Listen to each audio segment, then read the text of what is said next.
Bienvenue sur Autoplus.fr. Au sommaire, la Renault Mégane CC, le nouveau BMW X5, les tarifs du Ford S-Max 2010 et enfin le dénouement de la pub Bridgestone du Super Bowl.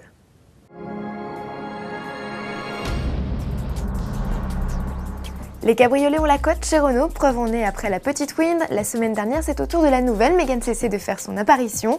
Cette déclinaison coupé cabriolet reprend le tout en verre électrique de son aîné lancé en 2003 et gagne 1 seconde sur l'opération ouverture-fermeture qui ne prend plus désormais que 21 secondes.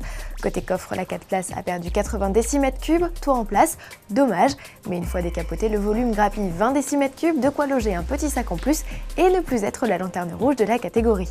À l'image de la berline, l'équipement de la CC est fourni, tout comme l'offre de motorisation. Au catalogue, 7 blocs, dont 3 diesels de 160, 130 et 110 chevaux. Ce dernier sera le seul à pouvoir recevoir l'inédite boîte automatique à double embrayage. La nouvelle Mégane CC, produite à Douai, sera lancée au printemps. BMW rafraîchit son X5, la nouvelle génération du baroudeur allemand, lancé en 2006, profite de subtiles retouches à l'extérieur, avec des ouïes latérales agrandies, de nouveaux boucliers, des jupes avant et arrière désormais peintes couleur carrosserie et enfin des feux en forme de L. Côté équipement, on note l'arrivée du détecteur d'obstacles ou encore de la caméra de recul à 360 degrés. Les plus gros changements se passent sous le capot.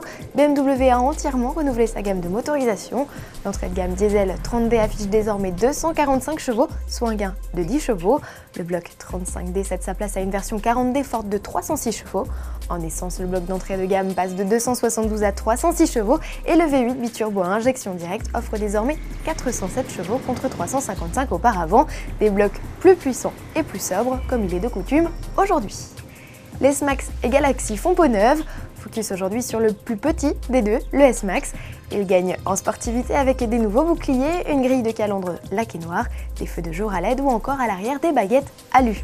Ford en a également profité pour intégrer de nouveaux équipements tels qu'une caméra de recul, une sécurité enfant électrique ainsi qu'un système de détection des ongles morts.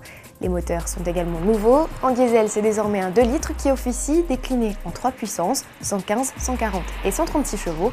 En essence, un bloc SCTI à injection directe de 203 chevaux fait son entrée.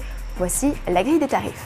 On note une hausse des prix moyenne d'environ 500 €, lancement en avril. La nuit passée, les Américains avaient les yeux rivés sur leur poste de télévision pour suivre la finale du championnat de football américain, un événement regardé en moyenne par 100 millions de téléspectateurs et dont les publicitaires raffolent. Alors pour ceux qui auraient raté la pub Bridgestone, le conte de l'orque, dont nous vous parlions le 29 janvier dernier, voici le dénouement. Bon début de semaine à tous et à demain.